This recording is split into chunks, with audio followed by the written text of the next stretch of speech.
All right, welcome everyone. I'd like to introduce Maurice Kalinowski, who's going to be talking about integrating the Universal Windows Platform to Qt.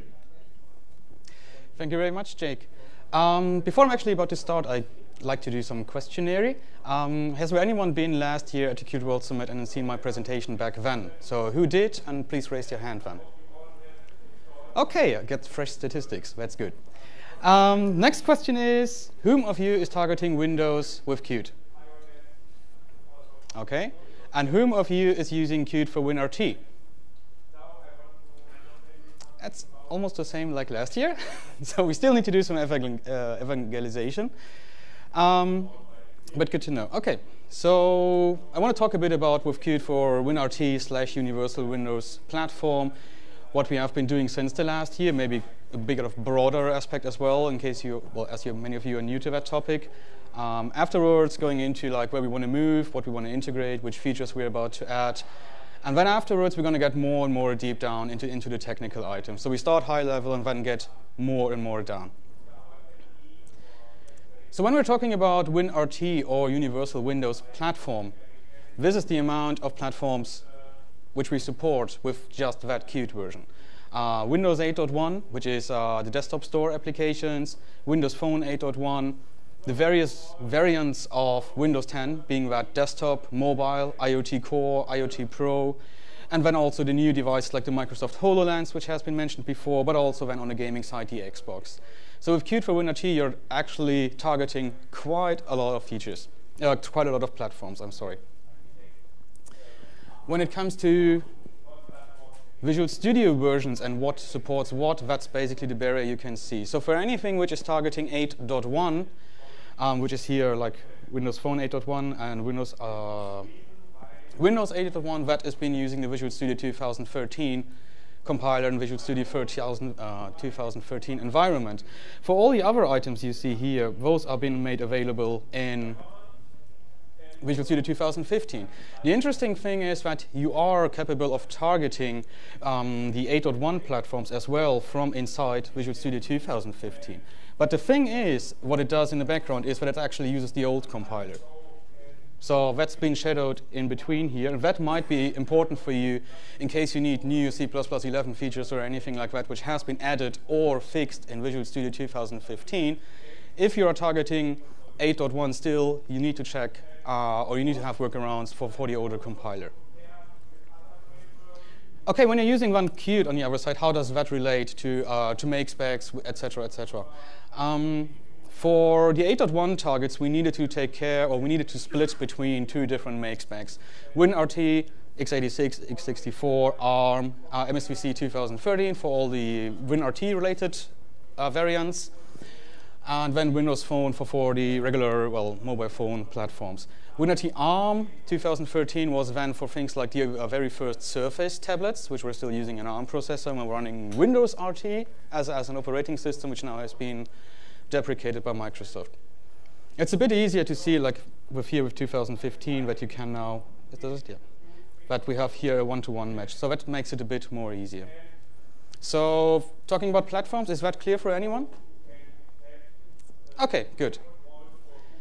When we're talking about our port in general, we try to focus on three pillars, three aspects. One is quality, get all the features available which Qt provides. For those of you who have been using Qt for WinRT or other platforms, you might sometimes see that certain Qt APIs are not available on all platforms. Like in multimedia aspect, we did now quite a lot of work for camera, webcam support, etc.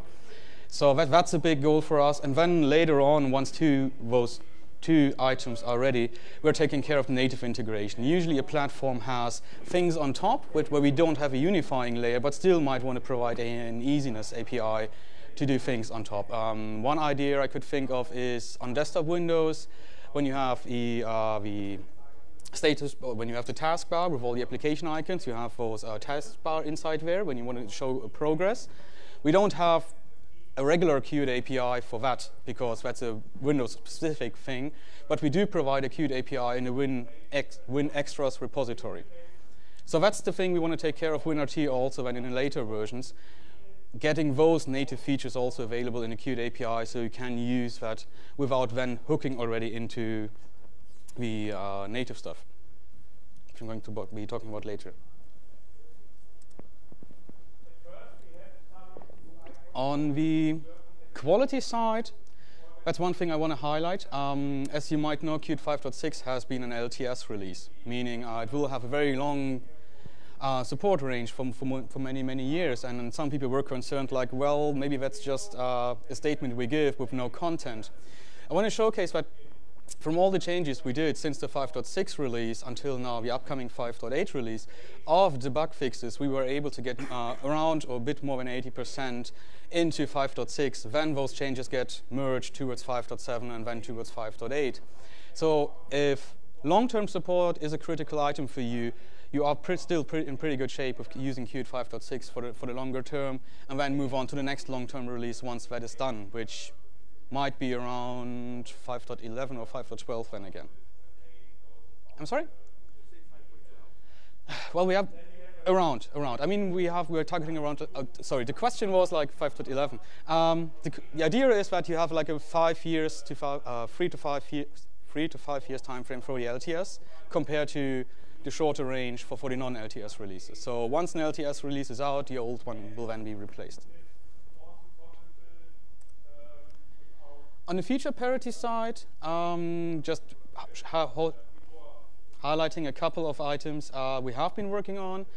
So Windows 10 has been released in the meanwhile, so we need to take care of drag and drop, because in Windows 8.1 all applications were full screen, which is fairly easy to do. But now that in Windows 10 applications and WinRT applications are windowed, things like drag and drop, how do Windows and applications interact with each other, this is now what we need to take care of, clipboarding, etc. All those features were actually now also being made available starting with Windows 10. So that's also where we could start putting the effort into that. QWebView, which then basically integrates the Edge browser into your Qt application, is one item we took care of. Like you can use on other platforms, most prominently on the mobile platforms, iOS and Android, where you can then integrate a native browser into your Qt application. So that is possible with Universal Windows Platform as well. I highlighted before that on the multimedia side we have been taking care of quite a lot of things, most prominently the camera low latency API, which has been done by Wasapi, or the Wasapi API, how Microsoft calls that. The interesting point here is that this is the first time we could actually use a UWP API and bring that back to the desktop. So while we were implementing that for WinRT, we could also then provide the very same backend for the desktop using Wasapi. We have been working on BTLE. You might recognize when I'm highlighting BTLE there. So with 5.8, you will get support for Bluetooth LE. Regular Bluetooth support will hopefully come with 5.9. So that's the thing we are going to work on the next item then. JITting is a bit of a complicated beast. Like Lars said in the keynote, it's supported for WinRT, unfortunately only for x86 and x64. The technical reason is that there's no API available on ARM to flush the cache lines, which is a pretty important step when you want to do JITting. So we need to check whether at one point in time that API will be available and when we can provide JIT for ARM as well. Another item to highlight maybe is that theoretically Windows Store apps are not supposed to be JITting. However, with Windows 10 there's a new in the manifest, you can set a new capability which says, well, I want to use jitter, and that's OK. And that also goes through the store and everything. So at one point in time, the communication seems to not have happened that you are capable of using that. So if you read the MSDN on the old documentation, like you will only see the old documentation on JIT, which says it's not allowed. On Windows 10, you will see that you can set the capabilities, and the store will accept those applications as well. However, as I mentioned, only for x86 and x64.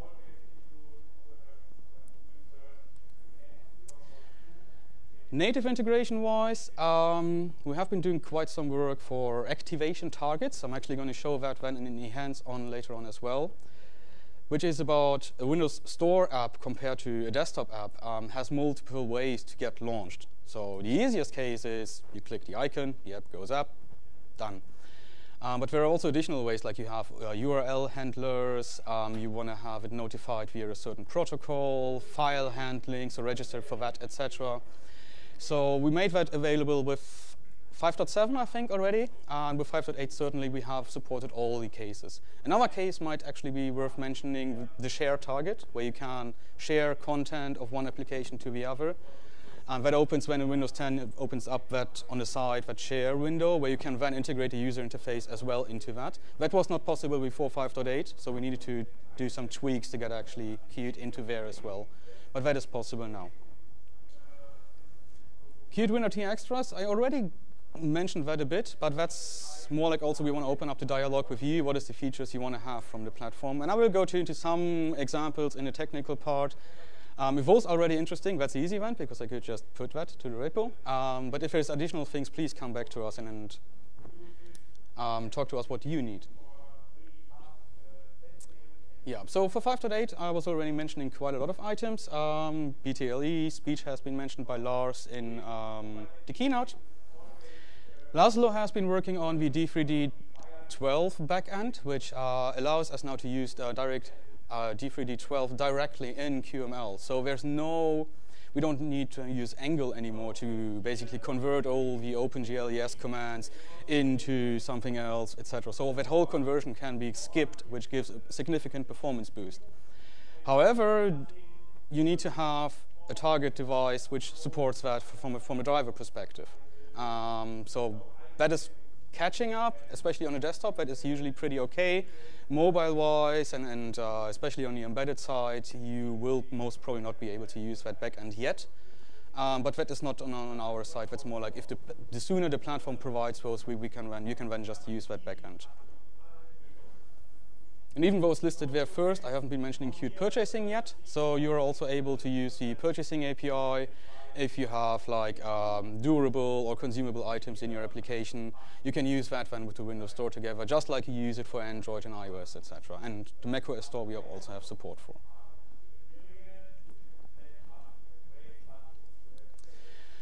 Okay, I mentioned we're going to start high level and then go a bit deeper. So we're still in the process area, like how do you do things. Publishing to the Windows Store, there's one thing I wanted to highlight. And when you're talking about Universal Windows Platform, Microsoft is very, very keen on saying that you use the very same package for all platforms, which might be true for interpreted languages, but as you use C++, you need to compile it still for all the platforms. So there's two different ways to get your application into the store.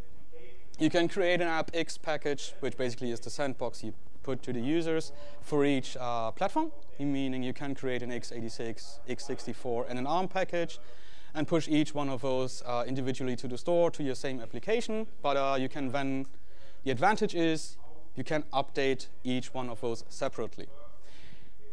The other way around is that you use an appx bundle, which then is nothing but a zip file containing the other three appx files, which you then can push to the store. The good thing is, statistics-wise, etc., it's very easy to handle. So you push a new version, and it's been getting distributed to all your targets.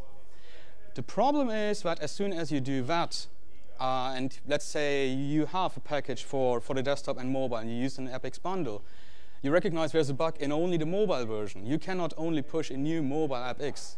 You need to push an update for all platforms. So that's a bit on the contra side of that. So on the store side, I'm not sure if you're able to read that. So that's basically how it looks like for when you push a regular appx package. So, actually I have no mouse cursor. Awesome. So you can basically select the target platforms you have here, and then here you can see ARM, which is then the appx package for that platform. And the bundle side itself, you will see that this describes those three packages. And then you see, no, that's not that. You see a description like the architecture is neutral in terms of the bundle itself is neutral, but it contains all the various appx packages. So that's how it looks like in the store. Next topic I want to move on is SDK versions, Windows versions, targets, and how all that fits together with Qt. And that is where it's getting a bit complicated. When Windows 10 has been introduced, Microsoft was stating this is the last Windows version and you will be done with that. So you have Windows 10 for all different variants, and that's Windows 10, which is good. And the initial assumption is you have one SDK to target all those various platforms, which is true. But then again, how do you take care of updates? So what needs to happen now when Windows 10 is getting an update and you need an update to the SDK? How do you identify that? And you might think that this does not happen often. But Windows 10 is not even 2 years old, and since then we already have had 2 major updates, the November update as well as the anniversary update, each time. And that is also then reflected in the SDK. So each time you get a new SDK, which is still the Windows 10 SDK in that specific version for basically the build image of Windows 10. And the problem is it's easier for someone to say, okay, I target with the Windows 7 SDK, I do that. With the Windows 8 SDK, I do that. But now we need to be very conscious about you using the Windows 10 SDK, but actually in which version, which compiler version, etc. So while those are matched to each other, you still need to have a migration path for each. You need to want to verify that, etc., that it works with the new version. How does it work update-wise? So there's multiple things you need to take care of. When you set up when you're outside of Visual Studio and you use, for instance, the command prompt, I guess every one of you is then aware of the VC-vars variable, where you then afterwards specify the architecture, and then you can specify the SDK version you're using. So that then tells, I use now the development environment for x86 with the anniversary update set up in all the anniversary update libraries. You want to check that also as well in Qt. The good thing is, as soon as you call VC-vars, it basically sets that Windows SDK versions environment variable. And you can query that then in QMake and check what is actually the SDK version you're using. And this is what you see here in the green area, or in the green box. That is actually an example we use in Qt itself. Because starting with that SDK version, which was a preview SDK for the anniversary update, there were additional features added in the Windows SDK in terms of drag and drop. Like you can specify, I think it was about specify the icon while you're dragging or something like that. So that was not supported before, but has been supported since that very version. And obviously, we could say we support all Windows 10 variants, so you won't get an icon. But coming back from the desktop itself, you can do so many things while doing drag and drop, and if that feature is available, we want to make that available. So that is why we need then to also check for the version. And if you compile Qt against 14.393, or actually 14.322, and later, you will get to full drag and drop support. But what I mentioned before is then the problem that you might not be able to target all Windows 10 variants anymore, right? And that has been specified in the application manifest itself. So in the manifest, you can specify like what are my dependencies, additional capabilities, etc. And the interesting part in that context is you specify the target device family. Usually you're using Windows Universal. You can say this is just a manifest file for a desktop or for mobile, etc. You can also load in extensions, etc. But the interesting thing is then the minimum version as well as the max version tested. What we automatically do in QMake is we take the version from your from your developer environment and put the values in there, unless you override those values. You can do that. That's when specified by. Oh, sorry, I forgot to write that down.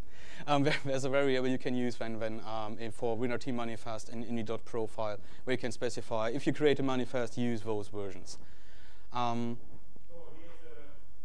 If you remember the numbers themselves, you can see that this is the version of the very first Windows 10 release. So minimum version means that this package you create there will then work on all Windows 10 versions. But you need to take care that Qt is also compiled when against that, because otherwise you might get a newer Qt trying to be launched on older ones. The store certification will probably recognize that, because your application might not start. But better take care of that yourself right initially. Actually, it is here. So whatever version you're using, that's basically the remember part here. Every SDK version you're using, you should use the most minimal SDK version to target the most Windows 10 devices available. Okay? Let's get technical. We did have that before, but actually now let's really start to do some coding. I was talking about activation targets before, so just as a reminder for you, that's how you launch a universal Windows platform application. There's multiple ways to do that: regular launch, protocols, files, shares targets, you name it. So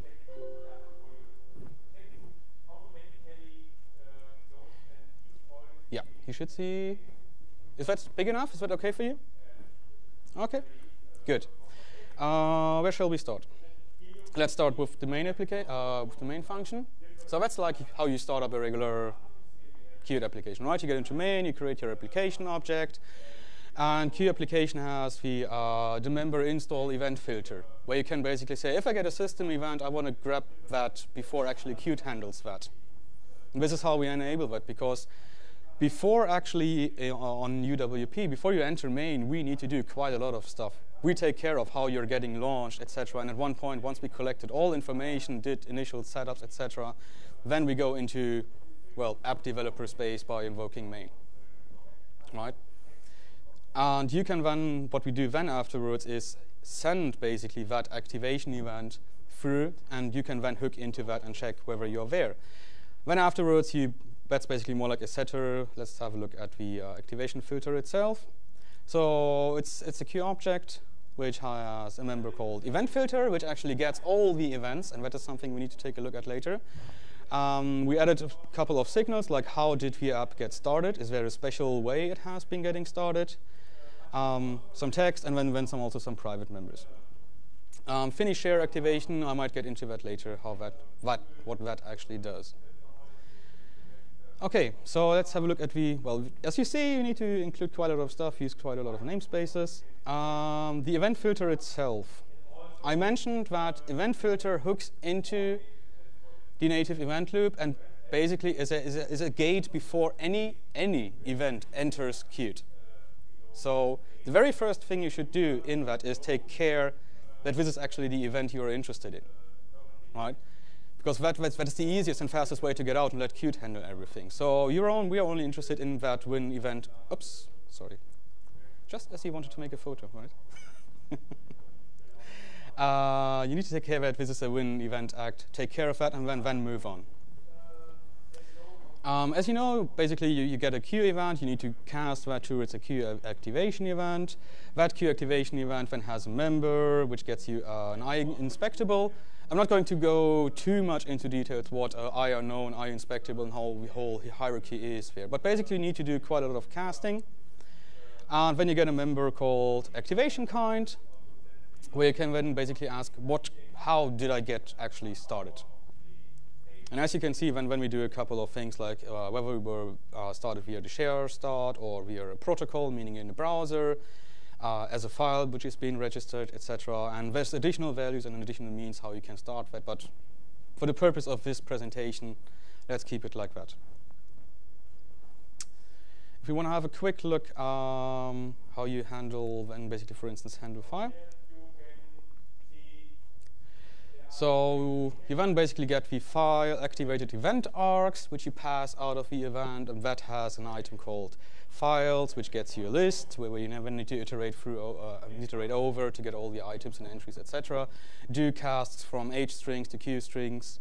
But at least you're now able to do all this stuff, and I'm going to share that code. I'm going to give you the link to GitHub, how you can use that one afterwards. So maybe let's just have a quick look and then start the app. So that's how it looks like when the screen resolution is really low, sorry. That's when you do a regular start. Launch more text labels, it doesn't do anything at that point. Let's say you want to activate it via protocol launch. So here you are in Edge, you have a protocol with a link. Actually, we don't see the link. But then you can launch this very same application out of the browser. You can see protocol application. You can see the protocol, so you can add, for instance, arguments also to the protocol then as well, and then check like under which circumstances has it been launched to basically pass values over. Maybe, yeah, share to target, because I mentioned already that this is kind of special. I'm just launching the store. Let's take any not too stupid app. So you have that share button there, and then you can see the app is registered here. If you go to that, you see that it should be launching. And actually, I know what's happening.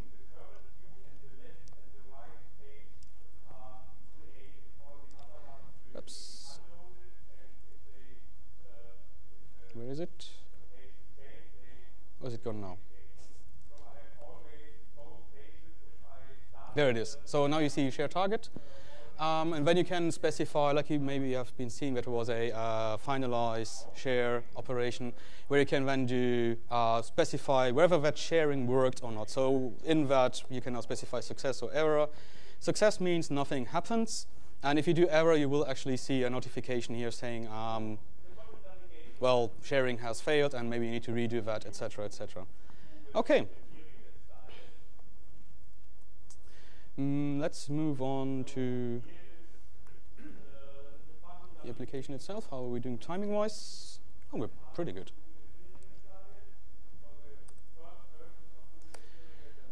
Let's get a bit more into how you then... So that was about how you get something from Qt still. I mean, we provide like the means to give you the information, etc. You need to do some native stuff, but still you get all the information from Qt.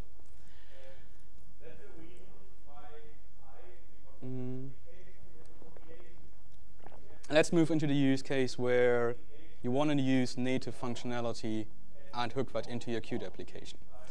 For this presentation, I was using the example of authentication. So let's say you have an application, you have a Qt application at one point in time in your application, you want to check like, hey, is that really the user you're supposed to be? Or you want to do some checks on that. And the first thing you do, well, you go on the MSDN, because we don't have that provided in Qt itself, so you go to the MSDN and check, like, is there anything for authentication? What you see then is there's a class called user consent verifier, which has, let's hope it's readable, which has the members check availability async as well as request verification async. Right? So the first one basically checks, like, do I have any kind of verification method? That might be, like here on the Surface Book, you have like face recognition, PIN code, etc., etc. So do I have any mean to verify, or to be able to verify the user? And the second one is like really push the request. I want to really know if that is the person who he claims to be. So how would that look like? Oops. Let's close that application. Authentication. So where should we start? So once again, we have a regular Qt application. For the ease of use, I just used a regular widgets application.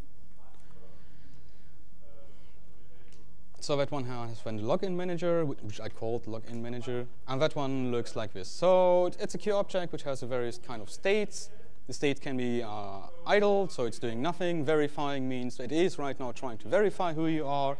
The last one is done, and then you can check the error, did it work or not. So it's pretty easy. It has a couple of members, and that's about it. So how would you set that up then? Once again, you need to start with lots of inclusions. We try to reduce the length of code by using quite a lot of namespaces. And then that's where you start. So when you remember in the MSDN, it says it's a simple class, but that's not how it works when you're using the COM API. You need to get an activation factory, which then gets you that object, etc., etc. So it's called getActivationFactory.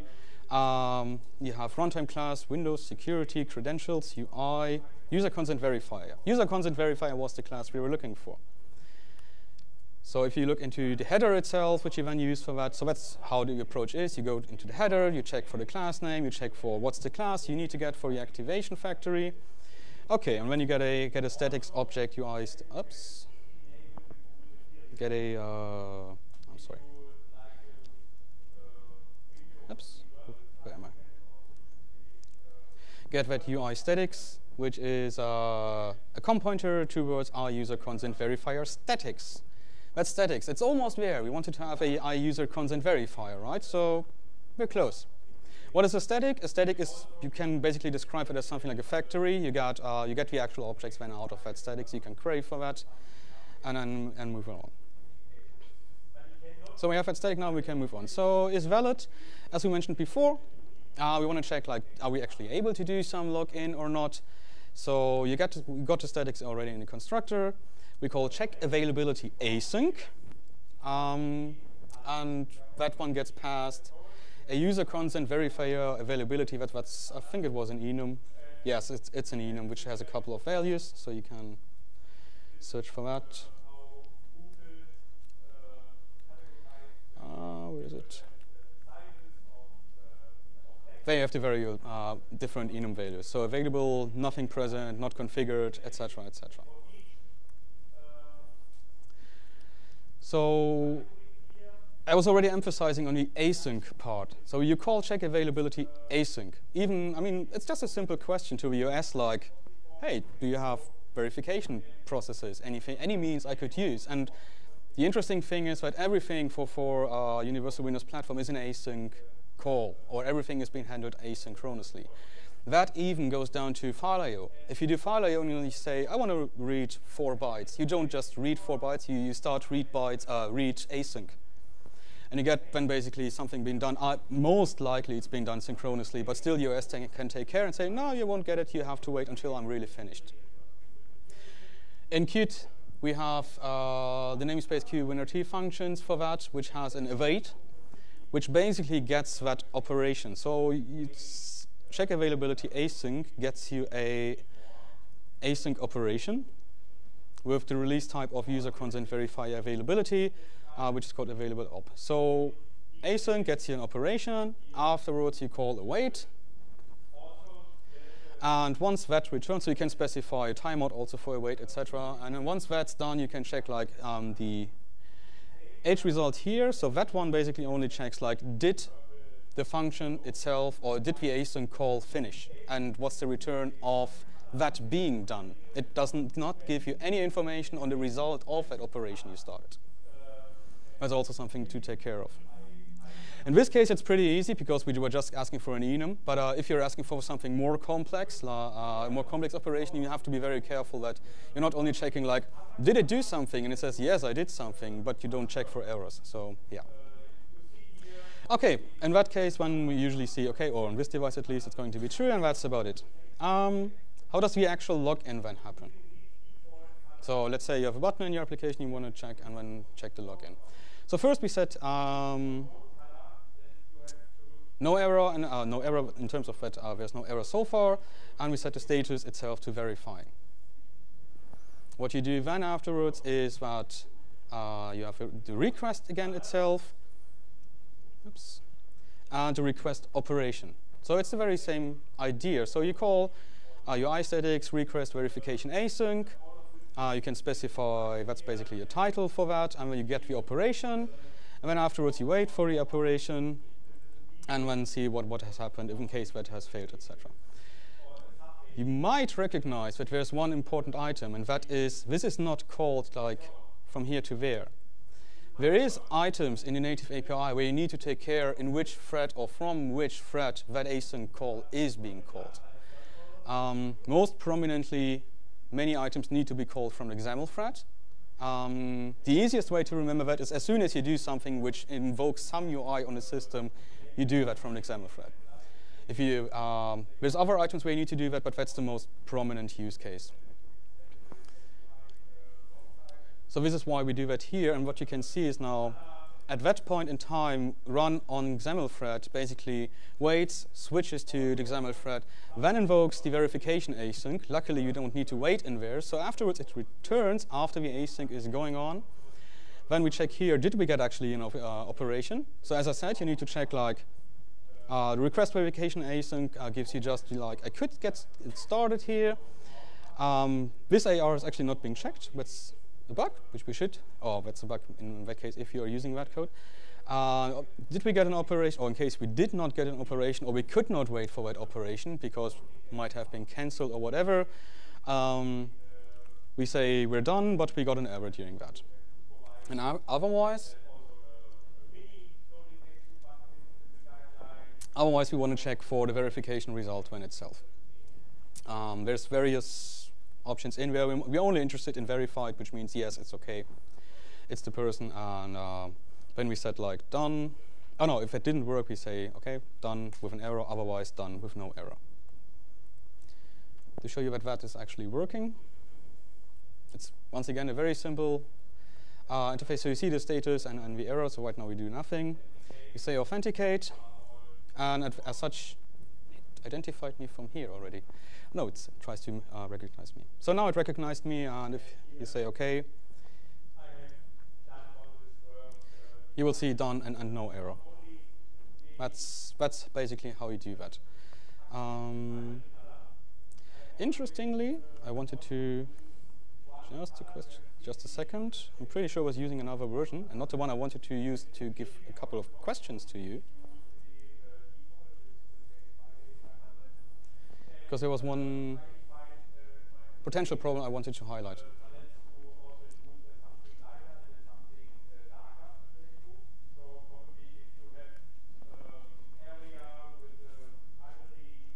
That's the build. So let's start it again, and let's hope that I'm actually able to do a test with you right now.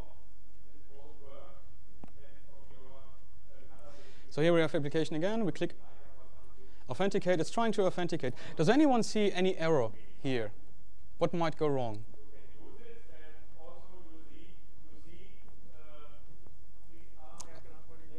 You can try that. I'm sorry? No. Okay. No. If you go back to what we want to do in login, we said that we first set the state to verifying. If you go back to the application, it's an idle. Why is that? And the reason for that is, as I said, we're switching to the XAML thread here. And now here we are waiting, and await is still a block. So even if we set the state, there is nothing like if you have signals being connected to that, they are not being evaluated at that point in time because we are awaiting in there. The signal or the event queue is completely blocked at that point in time. So what would you need to do then actually to get that asynchronously? Oops. QMake repauses. So what we need to go there then is valid, where is it? Authentication done. So we have a callback itself, which we use. So here that's the is valid. Where's the login? Here's the login. So it looks pretty similar. So we get the operation, etc. But what we do in the XAML thread itself, once we have the async being done, you can put. It's called put completed, which basically you can usually use it for callbacks. Like what should happen when that async thing is being done. And you register that, or you create that callback. And that's basically just you use this and you use authentication done, and then basically that's what happens. So let's, oops, the application's still running. So if we rebuild the whole application, where's QMake there? If we rebuild it, then you should see that it switches actually to the verifying statement afterwards. Let's see how the build moves on.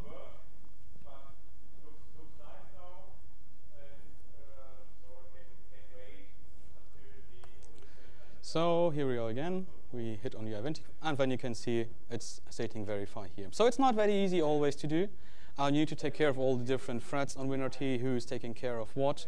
But there are always means to do that. You just need to get used to that. Sounds a bit bad, but yeah. There is another item I want to talk about. We're going to go back to that demo pretty soon. Who of you has heard about the C++ CX extensions? 4 people, and I guess there's 2 more in the back. It's basically an approach to, well, basically, how to call it? It's language extensions to get rid of all those roget activation factory, all the mean things I have been showing you right now. You need to do, because let's face it, the code is not very readable. So how would that look like if you used the extensions? And that's actually a request we get quite often, that Qt cannot be combined with C++ CX, which is not true. You can easily do that. There's a couple of, well, easily, there's a couple of things you need to do.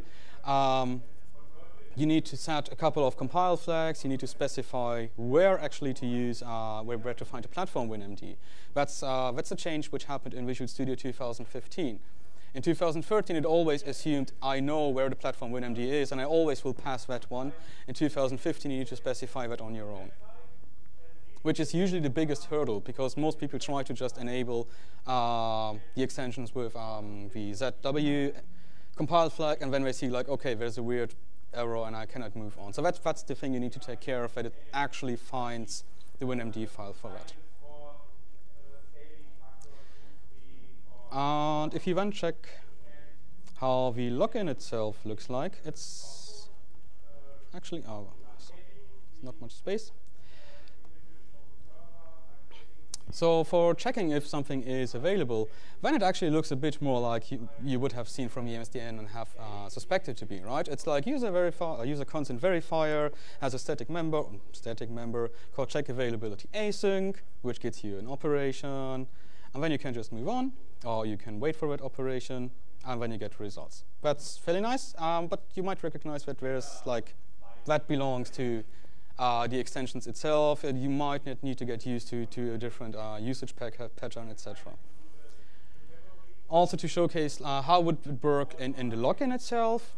Once again, you see like it's almost like a static member, user constant verifier, request verification async with a title. What you can do then is there's something called create task, which creates an async task object, which you can then specify then, meaning what should happen after that task is being done, which you can then specify a lambda to do the execution. So after all, that looks pretty much compressed, right? And much more easy also to read. However, there's a couple of caveats to that, and I will go to that now because it's also one of the reasons why we decided not to use the extensions when we did the port.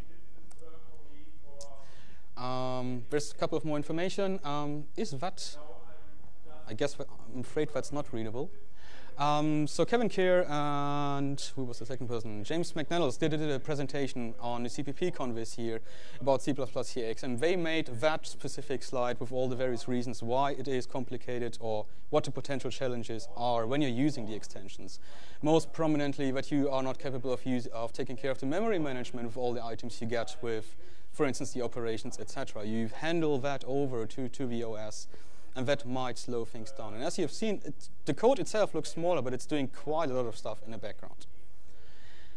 And another reason why we have not been using the language extensions in Qt is once you are hooked in to the extensions, you cannot go out again. So we could not make Qt like use Qt with the extensions, and then you could use Qt for UWP without the extensions. So that's why we're using regular C++. Not using the extensions, but if you want to use that for your specific application, you are capable to do so. And there's one thing also I wanted to highlight, actually that's been highlighted here already as the title from the slide. That specific Kenny Kerr, who's now also working for Microsoft, he is working on C++ WinRT, which is a pretty interesting project because what it does is the neatness of how the code looks like with the extensions, getting rid of all extensions and just using regular C++11 to create all those COM objects without having to use get activation factory on all the COM stuff. So if you really are using, if you're interested in a native way without extensions and having a clean code, you should really look into C++ WinRT. You can find a link on Modern CPP, and actually this week, last week, Microsoft also pushed on GitHub the latest version to try that out. Unfortunately, we cannot use it in Qt yet because it's not part of Visual Studio, and we cannot demand additional dependencies on you. But to be honest, if you are an application developer, I highly recommend to look into that project and then try to evaluate that. And we're also looking for feedback.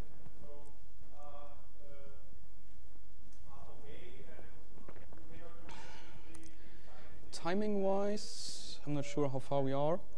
Yeah, we might get a bit too heavy.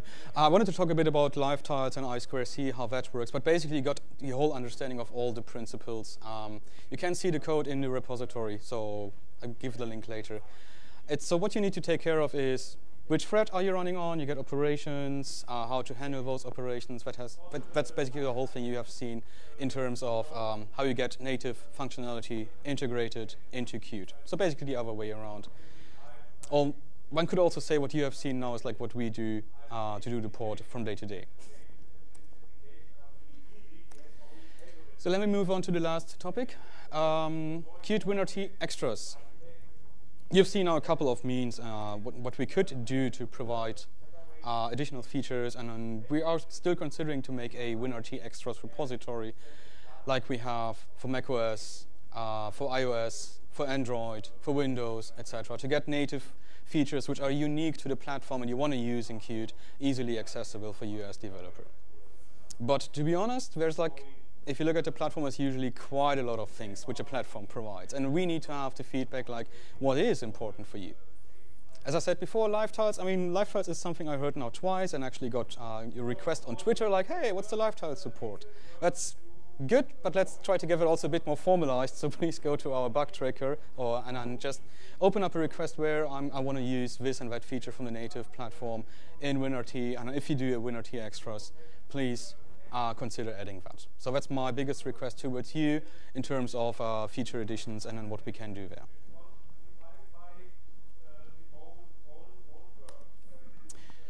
Okay, that pretty much summarizes my presentation. That's the link on GitHub where you can get the samples. The slides will be available, I guess, also soon after the presentation. And yeah, any questions from your side? This one? Do Qt Quick Controls 2 are being ported to have the native UWP look and feel? If I understood correctly, the question was Qt Quick Controls and do they have a native look? Qt Quick Controls 2? Yeah. Yes. Qt Quick Controls 1, no. Okay, so it's a good question. No, when we did the Qt Quick Controls 2, actually, we were taking care of two design patterns, and that is Material and Universal. Material is the one from Android, from Google, sorry, and Universal is the Microsoft design pattern. So as soon as you switch with the Qt Quick Controls 2 to use the Universal style, it will look native, and it will also fetch the colors from your native theme. Anyone else? Okay, if not, thank you very much. Thank you everyone for coming, and thank you, Maurice.